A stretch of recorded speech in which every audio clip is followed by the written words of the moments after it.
बुलढाणा जिल्ह्यातील मेहकर तालुक्यात जनुना आणि चिंचाळा गट ग्रामपंचायत अंतर्गत राबविण्यात आलेल्या जल जीवन मिशन योजनेतील कथित अनियमिततेविरोधात ग्रामस्थ आणि क्रांतिकारी शेतकरी संघटना आक्रमक झाली आहे। पंचायत समिती कार्यालयासमोर ठिय्या आंदोलन करत सखोल चौकशीची मागणी करण्यात आली।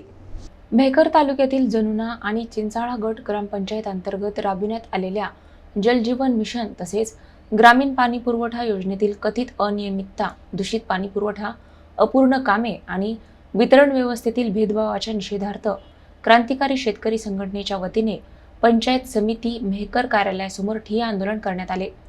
या आंदोलनाचे नेतृत्व संघटनेचे जिल्हाध्यक्ष डॉक्टर ज्ञानेश्वर प्रकाश टाले यांनी केले। यावेळी जनुना आणि चिंचाळा येथील मोठ्या संख्येने ग्रामस्थ सहभागी झाले होते। आंदोलनादरम्यान ग्रामस्थांनी प्रशासनाविरोधात जोरदार घोषणाबाजी करत जल जीवन मिशनच्या कामांची सखोल चौकशी करण्याची मागणी केली। ग्रामस्थांच्या म्हणण्यानुसार गेल्या 8 ते 9 महिन्यांपासून नागरिकांना नळद्वारे दूषित, गढूळ आणि अस्वच्छ पाणी पुरवठा केला जात आहे। याबाबत अनेक वेळा ग्रामपंचायत, संबंधित अधिकारी आणि प्रशासनाकडे तक्रारी करण्यात आल्या, मात्र कोणतीही ठोस कारवाई न झाल्याचा आरोप ग्रामस्थांनी केला। आंदोलनाची तीव्रता वाढल्यानंतर ग्रामपंचायत समिती प्रशासन, पाणी पुरवठा विभागाचे अधिकारी आणि संबंधित कर्मचारी आंदोलनस्थळी दाखल झाले।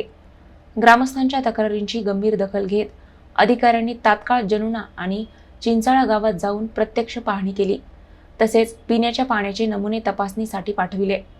जल जीवन मिशन अंतर्गत झालेल्या कामांची पडताळणी करणे आणि ग्रामस्थांच्या तक्रारींवर सविस्तर अहवाल सादर करण्याचे निर्देश संबंधित अधिकाऱ्यांना देण्यात आल्याची माहिती समोर आली आहे। दरम्यान या प्रकरणात दोषी आढळणाऱ्यांवर कारवाई करण्यात यावी आणि नागरिकांना शुद्ध पिण्याचे पाणी उपलब्ध करून द्यावे अशी मागणी ग्रामस्थांनी केली आहे।